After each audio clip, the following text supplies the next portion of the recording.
Olá, sou Mário Roberto e estou aqui para dar sequência à série dos 2 vídeos sobre a história de Bujari. O vídeo de hoje vai contar a história a partir do ano de 1969 com a abertura da BR-364. Se você não assistiu o primeiro vídeo, o link vai ficar aqui disponível, vá lá, assista, espero que goste, curta, faça seus comentários, ok? Vamos lá?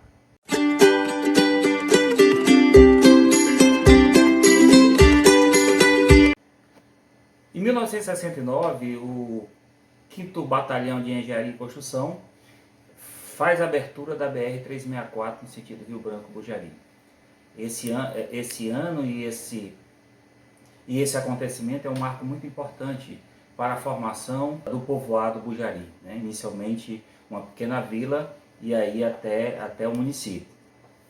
A estrada que foi construída pelo Quinto Beck, de Rio Branco a Bujari, de Rio Branco a Sena Madeira, perdão, ele dividiu as terras do seu Joaquim Sobreira, um daqueles 3 seringueiros que moravam na colocação Bujari, em 2 partes. Seu Joaquim Sobreira não gostou muito bem disso, né? Ele ficou muito indignado, inclusive, com tal fato, né? Porque as suas terras foram divididas. Então o que é que ele fez? Ele passou a lotear a sua área às margens da BR e vender, formando assim um pequeno povoado que deu origem à cidade de Bujari. Então ele vendeu partes das terras do lado direito, partes das terras do lado direito, né, em lotes, e outros seringueiros, né, ao saber que o seu Joaquim Sobreira tinha feito isso, loteado e vendido, começaram também a fazer o mesmo, né, vender e lotear suas terras. Quem comprou esses lotes foram seringueiros que viviam nas colocações próximas à colocação Bujari, como o senhor Ivo Cavalcante, né, pai da primeira professora aqui de Bujari, a Dona Bela, o senhor José Maciel, é uma figura também muito importante na nossa história, o senhor Valdir Manduca, o senhor Francisco Altino, Francisco Modesto, um dos primeiros comerciantes de borracha aqui, Francisco Franco, Francisco Batista, Domingos Tomé, Raimundo Tiago, Maria Vidal, minha querida avó, Antônio Sérgio, Francisco Gonçalves, Expedito Pereira, Sr. João Borges e o Raimundo Teodoro, dentre outros. Então esses seringueiros adquiriram esses lotes que foram vendidos pelo Joaquim Sobreira. Então aí nós vamos ter o primeiro avanço populacional aqui no Bujari, com a venda desses lotes e esses seringueiros vindo construir suas casas e residir aqui. Agora acontece o seguinte, que aqueles que compraram os lotes às margens mesmo da BR, construíram as suas casas bem próximo à BR. E isso levou o comandante do 7º Beck a exigir que as casas fossem afastadas da estrada. Portanto, isso causou um problema, né, a ser resolvido entre os moradores e o Quinto Beck. O que os moradores fizeram? Né? Aí, receosos de perder parte dos seus lotes, né, eles formaram uma comissão, isso nós estamos falando aí já em 1978, e esses moradores foram até o governador Geraldo Gugel de Mesquita, o governador do Acre na época, que comprou do seu Joaquim Sobreira, né, o dono das terras, né, que tinha vendido esses lotes. Ele comprou do seu Joaquim Sobreira 10 hectares de terras que foram divididos entre essas famílias prejudicadas. E aí assim resolve-se o problema. As casas foram afastadas, esses moradores ganharam outra parte de terra, né, doada aí pelo governo do Acre. Bujari, a partir daí, foi crescendo e o povoado aumentando, né, porque outras famílias começaram a vir morar aqui. Só que esse crescimento ele se deu de forma desordenada, né, refletindo bastante o aspecto urbano que nós temos hoje no município de Bujari, né, cidade que vai crescendo de forma desorganizada, desordenada, como é uma característica muito dos municípios brasileiros. Então, nós temos aí o segundo avanço populacional do Bujari. Então, a partir daí, com a aglomeração dessas pessoas, formando esse pequeno vilarejo, foram se desenvolvendo aí muita coisa, né? Várias áreas. Por exemplo, na área da educação, no início da década de 1970, surgiram as primeiras escolas, né? Porque tinha demanda, essas famílias tinham filhos e precisavam estudar. Então, as primeiras escolas que surgiram no Bujari foram a Escola Santo Inês, né? O professor Raimundo Rafael foi o primeiro professor de Bujari, e logo após essa escola foi extinta. Essa Escola Santo Inês, ela foi construída às margens da BR-364, no quilômetro 27, bem em frente ali o ramal Pontão, né? 1 quilômetro antes de chegar no Bujari. E a Escola São João Batista, né, que é uma escola até hoje muito importante para toda essa comunidade. Provavelmente quem estudou aqui passou por essa escola. E a primeira professora foi a senhora Rita Nogueira do Nascimento, a dona Bela, né, filha do seu Ivo Cavalcante. E isso em 1971. Essa escola começou inicialmente funcionando no paiol da casa do seu José Maciel. Por isso que eu falei, o seu José Maciel é uma figura importante aqui na nossa história. Né? O paiol é um armazém rústico, né? Muito comum nas colônias, na zona rural. Então lá começou a Escola São João Batista. Em 1975, essa escola, São João Batista, foi construída em alvenaria, em 2 salas de aula, às margens da BR-364. Hoje está construída a Igreja Católica de Bujari. Ali era onde estava o prédio da Escola São João Batista, que foi construída em 1975. Mas aí nós tivemos um desastre natural em 1978. Um vendaval destruiu a escola, passando a funcionar no Nari, né?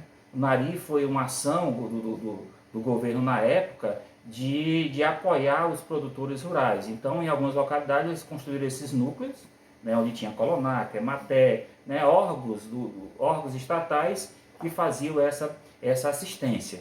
Então, era um prédio grande, com infraestrutura bem adequada, e a Escola São João Batista passou para lá e funciona até hoje, inclusive. Em 1981, foi implantado a 5ª série do antigo primeiro grau. Então, para vocês verem que durante 10 anos, né, de 1971 até 1981, nós só tínhamos as 4 séries iniciais do ensino fundamental, na época, primeiro grau. Então, quem terminava a 4ª série não tinha mais como estudar aqui. Né? Alguns pais mandavam para Rio Branco, não dava muito certo. E aí, nessa época, a escola já tinha um diretor que era justamente o professor Moisés Carneiro, meu pai. E ele, né, sensibilizado com essa situação, ele foi até a Secretaria de Educação. A secretária era a professora Elicéria Cabanelas, hoje presidente do Conselho Estadual de Educação, né, no governo de Joaquim Macedo, e fez a solicitação. Ela de pronto atendeu, né, e implantou a 5ª série, inclusive no meio do ano letivo.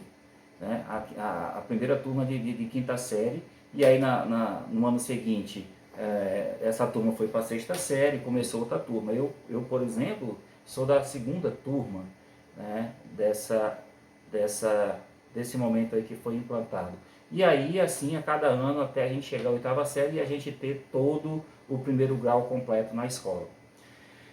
Em 1969 também, nós vamos ter aí os primeiros comércios no Bujari, com o seu Francisco Modesto, né, que comprava e vendia castanha e borracha.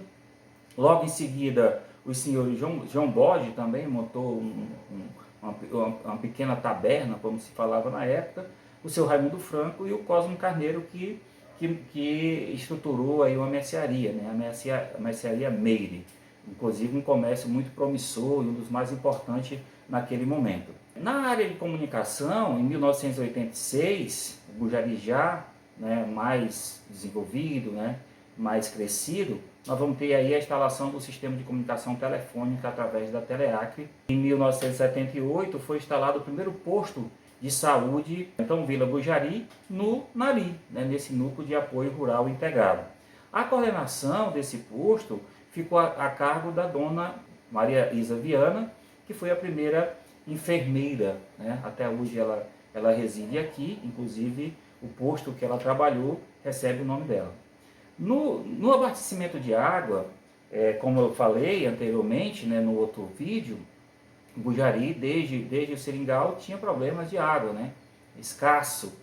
Então, o que foi feito? Em 1983, o governador Nabu Júnior, através da Sanacre, construiu um poço no centro da cidade. Esse poço atendia 30% da população, né? A Sanacre era um órgão estatal, né, que hoje chama-se DEPASA. Em 1994, a governadora Yolanda Fleming compra uma área de terra do senhor Raimundo Vigílio, né, um outro daqueles seringueiros que era proprietário da colocação Bujari, para a construção da estação de tratamento de água, que é essa que a gente tem até hoje. Na segurança, nós vamos ter em 1987 a instalação da subdelegacia de Bujari, uma casa alugada, né? E o primeiro subdelegado foi o seu Paraíba, né? Pai de um amigo meu também, que foi vereador de Rio Branco, o Alonso Andrade. Isso no governo Geraldo Mesquita. A energia elétrica, ela aparece em 1982, no governo Joaquim Macedo. O presidente da Eletroacre era o senhor Alessio Dias. Na década de 1980, outros benefícios chegaram aqui na Vila Bujari. Construção do campo de futebol, né, posto de identificação, posto do BANAC, né, que era o Banco Estadual, cartório civil, praça com quadra de esportes. Né? E aí, como eu falei para vocês que em 1981 foi instalada a quinta série, em 84 essa turma concluiu. E a primeira turma concluiu o antigo primeiro grau em 1984, foram 8 pessoas. Antônio da Silva, Deusimar Santiago Pérez, Cleide Alves de Melo e Silva, José Sobrinho Martins, Maria José da Conceição Alves, Manuel Ferreira de Abreu, Natal Moura Cavalcante e Vera Lúcia Vieira. Desses 8 concludentes do primeiro grau, a maioria deles posteriormente se transformaram em professores, inclusive da própria escola São João Batista, como é o caso do Deusimar, que chegou a ser diretor da escola, o Manuel Ferreira de Abreu, Natal Moura Cavalcante e a Vera Lúcia. As religiões, né? Quais foram as religiões pioneiras no nosso município? A Igreja Católica, né, e a Igreja Assembleia de Deus foram as igrejas pioneiras aqui. Elas iniciam seus trabalhos justamente no mesmo ano, em 1976. A Igreja Católica começa com as novenas, celebradas na residência do senhor José Maciel, e com as novenas Natal em Família também celebradas nas diversas residências. Né? Cada dia, as novenas eram 9 dias, né? Então cada dia era celebrada numa casa. Então, foram criadas depois diversas comunidades de base pela paróquia Santo Inês, sob a coordenação do padre Máximo Lombardi, né, um líder religioso muito respeitado, que hoje atua na Cidade do Povo. Posteriormente, foi construída a igreja São João Batista, padroeiro, que é o padroeiro da nossa cidade. Né? A igreja São João Batista foi construída justamente numa terra doada pelo José Maciel, aonde está localizada hoje. A Assembleia de Deus, como eu falei, ela iniciou também seus trabalhos evangélicos em 1976, sob a liderança do pastor Euclides, que acontecia da mesma forma que a Igreja Católica atuava. Né? Os cultos eram realizados nas casas dos fiéis. Em 1984, nós vamos ter o Santo Daime, né, com a construção de um centro aqui, mas antes mesmo, de 1984, aqui no final do ramal Bujari, tinha um senhor lá que já fazia, né, esse ritual na casa dele, né, o seu José Nunes. Em 84 foi construído esse centro, em 1989 esse centro foi desativado, e em 1998 foi fundado o Centro Flor de Lótus, né, que está aí até hoje. Em 1996, a Igreja do Evangelho Quadrangular foi fundada aqui no Bujari através do pastor Eliseu Andrade, né, o primeiro pastor da Igreja Quadrangular. Em 1989, a Igreja Presbiteriana, com o pastor Walter Martins. Na mesma década, surgem outras religiões, né? Outras igrejas, a Igreja Batista, com o pastor Santana, a Congregação Cristã, com o cooperador Júlio César. Então, e agora nós temos outras também, né? Mas eu destaco essas daí, as pioneiras, e logo em seguida as outras que vieram. Em 1986 também é uma data, um marco muito importante para o Bujari, porque de fato o Bujari foi criada a subprefeitura de Bujari pelo prefeito de Rio Branco, Adalberto Aragão. Então é oficializado o Bujari como uma vila, né? Como um distrito de Rio Branco, com uma estrutura administrativa, né? O subprefeito representando o prefeito da capital, e Bujari fazia parte de Rio Branco. Interessante que essa escolha pelo prefeito Aragão, né, como ele era o prefeito, ele poderia muito bem nomear, né, faz parte do poder discricionário dele. Mas a comunidade aqui era muito organizada, muito articulada politicamente. Então houve uma eleição para a escolha do subprefeito, né? Essa eleição aconteceu em duas etapas. A primeira, houve uma prévia, né? O prefeito já tinha um candidato, então esse candidato já foi para a segunda etapa, e a primeira etapa foi disputada pelo professor Moisés Carneiro Torres e o seu Luiz Avelino, né? Saindo vitorioso o seu Moisés Carneiro Torres, né? Eles organizaram uma comissão com representantes de todos os dois candidatos, e essa comissão saiu de casa em casa coletando os votos. O professor Moisés ganhou e depois foi enfrentar o candidato do prefeito, que era o seu Augusto Brasil. O professor Moisés vence novamente essa segunda etapa, se tornando, portanto, o primeiro subprefeito da Vila Bujari. Ele ficou no cargo 19 meses, quando foi exonerado, assumindo no seu lugar o seu Luiz Avelino, né, que tinha sido o candidato que disputou com ele na primeira etapa da eleição. Em 1988, foi eleito para a Prefeitura de Rio Branco o senhor Jorge Calume, que nomeou o senhor Raimundo Nonato Mendes do Nascimento para o cargo de subprefeito. Então aqui ele já não realizou mais uma eleição, né? Ele utilizou do seu poder discricionário e nomeou o seu Nonato Mendes para o cargo de subprefeito, né? Então nós vamos ter Moisés Carneiro Torres, o primeiro subprefeito, o segundo Luiz Avelino e o terceiro o seu Raimundo Nonato Mendes. Os serviços públicos e os benefícios de infraestrutura da cidade eram escassos e demoravam a acontecer, né? Um pequeno vilarejo, um pouco distante da sede, né? Apesar de que os subprefeitos levavam lá as reivindicações, né? Levavam as demandas, mas o que vinha era muito pouco para a comunidade, uma população que crescia a cada ano. Então tudo dependia de Rio Branco. Isso contribuiu para que os anseios e desejos pela emancipação de Bujari crescesse dentro de cada bujariense. Em 1990 se elege para governador do Acre o Edmundo Pinto de Almeida Neto, né, que depois foi morto lá no hotel, foi assassinado no hotel em São Paulo. A eleição de Edmundo Pinto contribuiu para a concretização desse desejo, desse sonho dos bujarienses de se tornar município, né? O Edmundo Pinto ele tinha uma chácara aqui, então geralmente todo final de semana ele estava por aqui, e aí ele percebeu nas conversas com as lideranças, com a comunidade, desse desejo que ele tinha. O Edmundo Pinto ganhou a eleição em 1990 do Jorge Viana, do PT. Então, conhecedor dos anseios do povo, Edmundo Pinto adicionou a Procuradoria-Geral do Estado, a Assembleia Legislativa e o Tribunal Regional Eleitoral, que por sua vez autorizou uma consulta, né, um plebiscito para saber se a população queria ser município. Então esse era o procedimento legal, né? Tinha primeiro fazer uma consulta à população para saber se de fato eles queriam ser emancipados. E assim foi feito, né? O plebiscito foi realizado no dia 19 de março de 1992 e a maioria da população de Bujari disse sim, né? Há uma situação aqui bem curiosa com relação ao plebiscito, porque quando foi apurado os votos, o Bujari não passou, não teve os votos necessários para a sua emancipação. Era necessário a metade dos votos mais um, né? Metade dos eleitores. E aí entra em cena uma figura também muito importante, que é o Dr. Ivan Massal. Ele é advogado, então junto com as lideranças que foi até o Tribunal Regional Eleitoral para, né, verificar o que tinha acontecido.